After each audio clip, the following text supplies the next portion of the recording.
ಚಳಿಗಾಲದಲ್ಲಿ ಬಿಸಿ ಬಿಸಿ ನೀರಿನಲ್ಲಿ ಸ್ನಾನ ಮಾಡುವುದು ಮಜಾ ಕೊಡುತ್ತದೆ. ಬೇಸಿಗೆಯಲ್ಲಿ ಹೆಚ್ಚಿನವರು ತಣ್ಣೀರು ಸ್ನಾನ ಮಾಡುತ್ತಾರೆ, ದೇಹ ತಂಪಾಗಲಿ ಎಂದು. ಆದರೆ ಬೇಸಿಗೆಯಲ್ಲೂ ಬಿಸಿ ಬಿಸಿ ನೀರು ಮೀಯುವವರು ಇದ್ದಾರೆ. ಹೀಗೆ ಯಾವಾಗಲೂ ಸಿಕ್ಕಾಪಟ್ಟೆ ಬಿಸಿ ನೀರು ಮೀಯುವುದರಿಂದ ಪುರುಷರ ಸಂತಾನ ಶಕ್ತಿಯೇ ಕಡಿಮೆಯಾಗುತ್ತದೆ ಎಂದು ಹೆದರಿಸುವವರೂ ಇದ್ದಾರೆ. ಹಾಗಾದ್ರೆ ಸತ್ಯ ಏನು? ನೋಡೋಣ.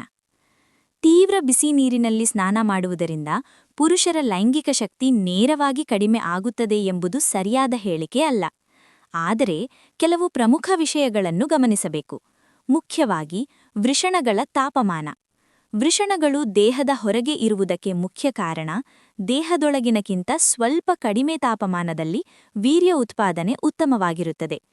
ತುಂಬಾ ಬಿಸಿ ನೀರು, ಹಾಟ್ ವಾಟರ್ ಆಗಾಗ್ಗೆ ಬಳಸಿದರೆ ಸ್ಪರ್ಮ್ ಉತ್ಪಾದನೆ ತಾತ್ಕಾಲಿಕವಾಗಿ ಕಡಿಮೆಯಾಗಬಹುದು. ಸ್ಪರ್ಮ್ ಗುಣಮಟ್ಟಕ್ಕೂ ಸ್ವಲ್ಪ ಪರಿಣಾಮ ಬೀಳಬಹುದು. ಲೈಂಗಿಕ ಆಸಕ್ತಿ, ಲಿಬಿಡೋ ಅಥವಾ ನಿಮಿರುವಿಕೆ ಮೇಲೆ ಬಿಸಿ ನೀರಿನ ನೇರ ಪರಿಣಾಮ ಸಾಮಾನ್ಯವಾಗಿ ಇರುವುದಿಲ್ಲ.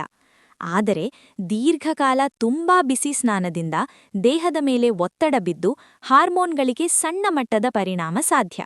ಯಾವಾಗ ಸಮಸ್ಯೆ ಆಗಬಹುದು ಎಂದರೆ ದಿನವೂ ತುಂಬಾ ಬಿಸಿ ನೀರಿನಲ್ಲಿ ಹೆಚ್ಚು ಸಮಯ, ಅಂದರೆ 15ರಿಂದ 20 ನಿಮಿಷಕ್ಕಿಂತ ಹೆಚ್ಚು ಸಮಯ ಸ್ನಾನ ಮಾಡಿದರೆ, ಸೌನಾ, ಸ್ಟೀಮ್ ಬಾತ್ ಹೆಚ್ಚು ಬಳಸಿದರೆ. ತಾತ್ಕಾಲಿಕ ಬಂಜತನಕ್ಕೆ ಆಹ್ವಾನ.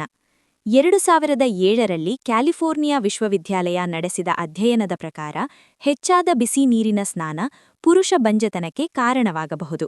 ನೀರಿನ ತಾಪಮಾನ